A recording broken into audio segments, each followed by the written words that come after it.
So mga kaigsunan, usa ka malipay na usab nga takna sa pagtuon kanatong tanan. Welcome sa lesson study nga atong pagaymuon ini matawag nga takna sa gabi sa July 23 and today is Thursday.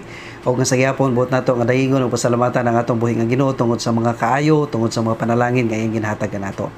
Now sa dili pa nato pagdiskutan ang atong sa Pasko lesson karon, buot mo na akong hangyoon alang sa usa ka pagampo. Magampo kita. Amahan na mong langit no, ni nagatakna sa kagabingon ng Diyos, kami nagahangyo nga palihog ubani kami sa among pagtuon, tabagi kami nga masabta namo ang mga butang nga naisulat ni ini, makita namo Ginoo ang pagkaimportante sa paghatag og mga pagampo dili lamang sa among kaugalingon ug sa among pamilya apan pausab bisan sa mga katawhan nga naa sa among palibot. Ginalauman namo o Dios nga kini among mga pagampo imong dunggon diha sa imong harianan nga trono. Among ginaampo usab ang among mga kaigsuonan nga naakaron sa balatian sa makang Sister Martina Lumusaw nga naakaron sa balay tambalanan tungod sa stroke. Palihog o Dios sikapa siya sa imong gamhanan nga bukton, mamaayo siya og nga sa dali nga panahon makagawa siya gikan sa maong nga balay tambalanan. Panalangin ni usab ang ilang mga finances labi na sa ilang mga responsibilidad sa hospital. Maingon man usab sa kang Sister Maricel ang manghod ni Sister Maribel Byron nga naakaron sa ICU. Ginalauman namo o Dios nga palihog ikaw hatag o kaayuhan sumala sa imong kabubuton, maga-extend pa sa iyang kinabuhi ug ginasabmitar namo kaniya o Dios o kanimo o Dios ang iyang kinabuhi. Ginampo namo nga ikaw mga panalangin sa mga medical professionals nga naga-attend bisan pa usab sa mga pagpanambal nga ginagamit. Maingon man kang Brother Carlos Valladares nga dunay transaction alang sa ilang negosyo ug sa uban pa nga mga pagpanginabuhi. Lagalaom kami nga kini magbalin ng puson ug nga nasayod ikaw sa iyang intensyon ug nasayod ikaw sa iyang mga handom nga kini dili lamang mahimong panalangin sa iyang pamilya apan usab dinha sa iglesia labi na sa pag-extend niya sa nakalinlain nga mga ministeryo nga ginahimo.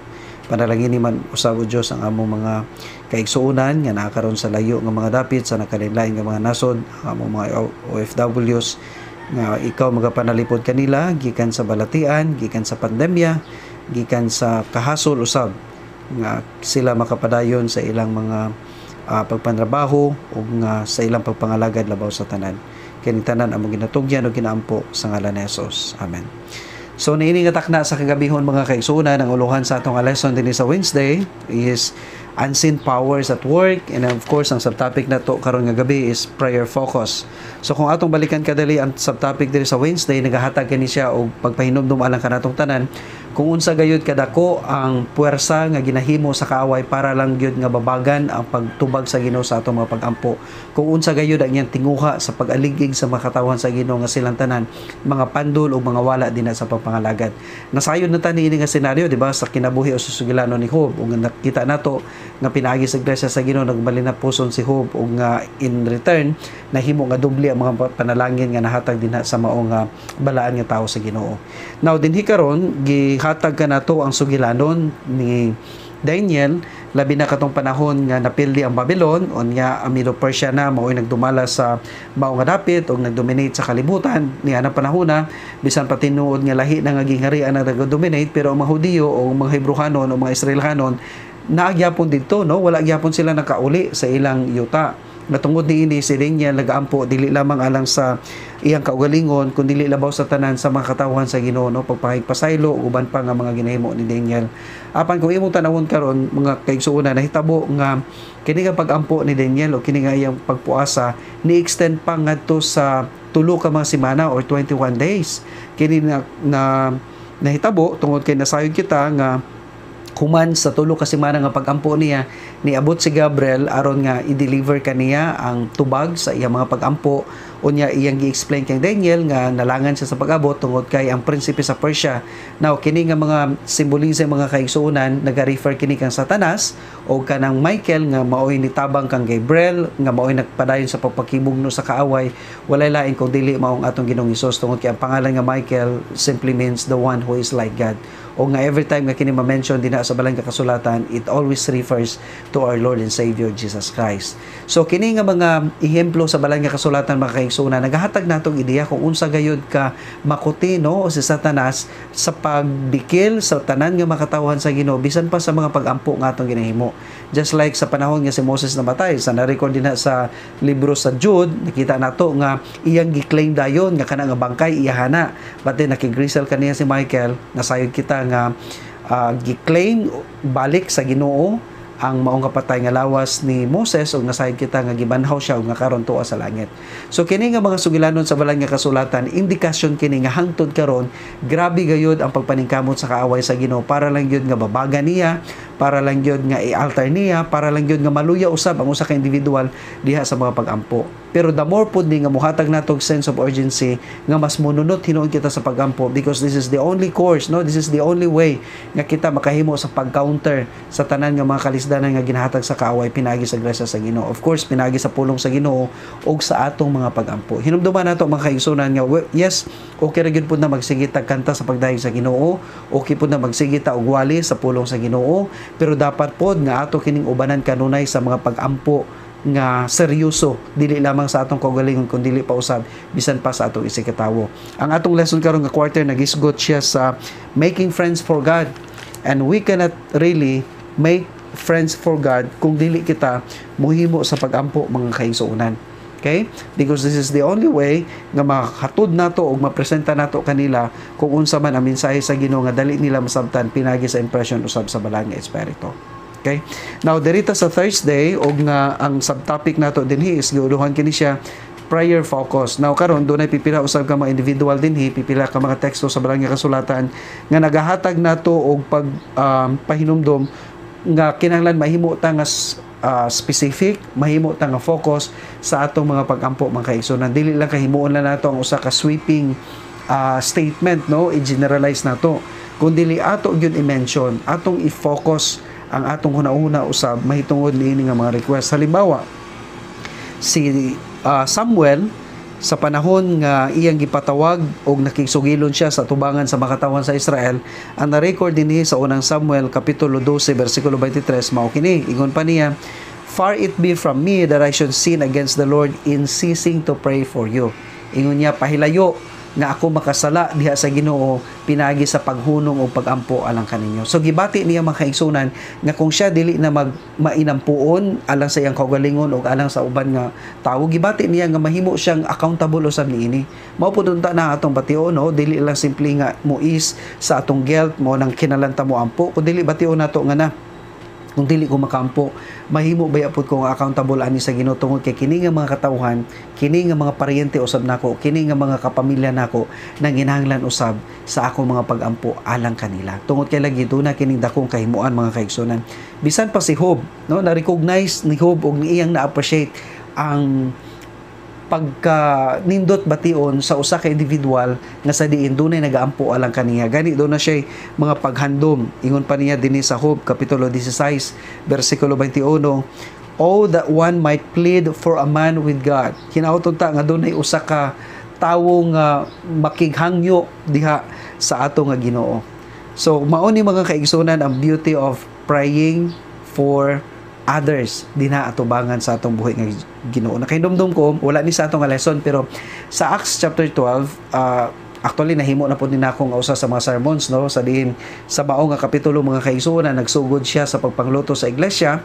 Nakanindot lang tungod kay ang ending sa mao nga chapter nahimo nga madinaugon ang pulong sa Ginoo ug napildi katong mga katawhan nga nagaluto sa iglesia. Tungod kay kung imong tan-awon din sa narrative, si James o si Santiago gidakop unya gipapatay ni Herodes. Karon nakita niya nga oy nalipay man kayo ang mga Hudiyo tungod kay namatay man ang usa sa mga haligi sa mga Kristohanon kaniadto.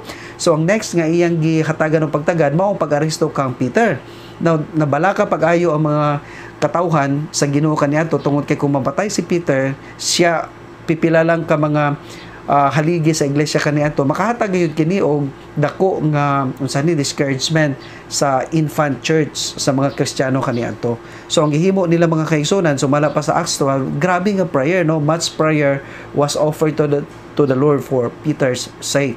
Unya nasayod kita of course nga gitubag sa Ginoo ang ilang mga pagampo, padala sa Dios ang manulunda, unya gi-release si Peter gikan sa bilangguan. But then doon ay usa ka butang nga nahitabo tungod kay sa diha nga na-release sa Peter, unya naa na siya dito sa gate, no, o sa ganghaan sa mao nga panimalay kung sa diha nagatapok ang mga Kristohanon alang sa pagampo. Doon ay usa ka babae dito nga sa diha nga nadunggan ni ang tingog ni Peter, imbis nga iyang ablihan nidagan hinuon siya pasulod, unya iyang giingnan ang mga tawo nga naa si Pedro dito sa gawas. Pero ang reaction sa mga tawo imbes nga ma-excite pud sila nga naa si Peter, ila pagigingnan ng babae nga, you are beside yourself, murag nagsalimuang naman tingali ka. Unya sa diha nga nag-insist na babae, eventually ilang giablihan, o sa diha nga nakita nila si Peter mga kaigsunan, sumala pa sa account din na sa chapter 12 sa Acts is, they were astonished, nahibulong sila nga naa si Peter sa ilang atubangan. Daw sa nahibulong sila nga gitubag sa Ginoo ilang mga pagampo. Mabitaw na nga sa atong mga pagampo mga kaigsunan, apilan po nato ang pagsalig na tubagon sa Ginoo atong mga pagampo. Kay usahay, sama nining nahitabo kaniadto, nagampo sila pero daw sa dili sila makatuo nga ang Ginoo motubag sa ilang mga pagampo. Mauna actually ang power of prayer. Good, no? It can even break free sa pipila ka mga katawhan that are being put in bandage, physical bandage man or spiritual bandage.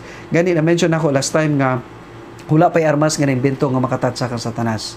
But then of course, nasayod kita, sumala pa diri sa testimonies, no? Basahon na lang ako ang pipila ka mga spirit of prophecy quotation nga gi-mention dinhi. Halimbawa, diri sa Testimonies for the Church, Volume 1, page 146, ingon siya dinhi, Satan cannot endure to have his powerful rival appeal to us, for he fears and tremble before his strength and majesty. At the sound of fervent prayer, Satan's whole host trembles. Sa tingog sa usa ka seryoso nga pagampo uban sa pagtuo, ang gingharian ni Satanas mukurog o matayog. Ingon ani ka powerful ang prayer mga kaigsonan. Tungod kay nasayod kita nga yes nasabtan o nakita sa Ginoo ang atong mga panginahanglanon, pero kinahanglan nga ato nang ias, ato nang pangayoon tungod kay dili man gud pud pwede nga i-coerce sa Ginoo o pugson sa Ginoo ang atong will, ang atong kabubuton pinaagi lang sa paghimo og ingon ana nga mga butang. Kinahanglan nga ato nang pangayoon diha usab kaniya pinaagi sa pagtuon. Surely ang tanan nga mga pagampo mga kaigsunan, ingon pa sa atong nga sa Pasko lesson, these prayers of faith will not go unnoticed. Kining tanan nadunggan o nakita gayon sa atong Ginoo.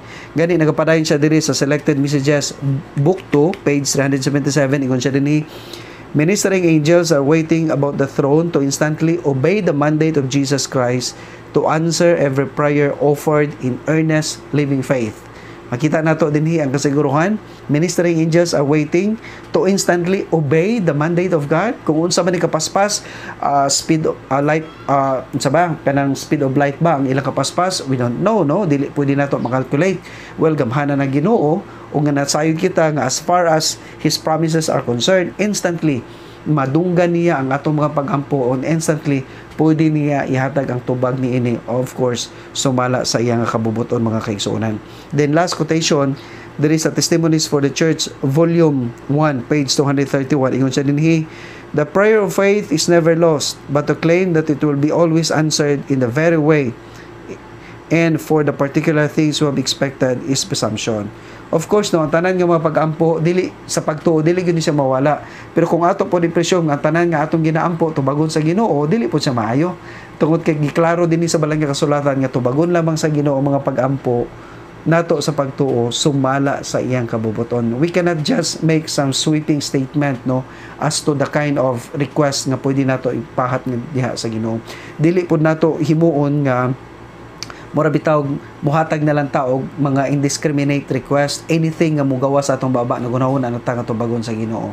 Ang tanan nga mga butang tubagon sa Ginoo basta kini nga pagampo inubanan sa atong pagtuo o kini sumala gayud sa kabubuton sa atong buhi nga Ginoo. So hinaut mga kaigsunan nga Ginoo magapanalangin nato samtang kita magahimo sa pagampo. Number 1, of course, sa atong kaugalingon, alang sa atong kapamilya, alang sa atong paryente, mga silingan, mga katawhan nga nasayod kita nga wala pagyud gikan sa kamatuoran pero magpadayon lang kita sa pagampo kanila because who knows one day, no, pinaagi sa atong persistent, very patient nga mga pagampo alang kanila, their hearts and minds will be open for the truth. And even of course nasayod kita nga ang healing sa Ginoo sa iyang makatawhan kung dili man karon nga mga pag-ayo, kana nga mga pag-ayo himuon niya sa panahon nga siya mobalik sa ikaduha o magadala sa iyang makatawhan dito sa langit. So daghang salamat sa pagpaminaw, hantod na usab sa sunod nga semana alang sa lahi na usab nato nga lesson study. Ang Ginoo magapanalangin ka natong tanan.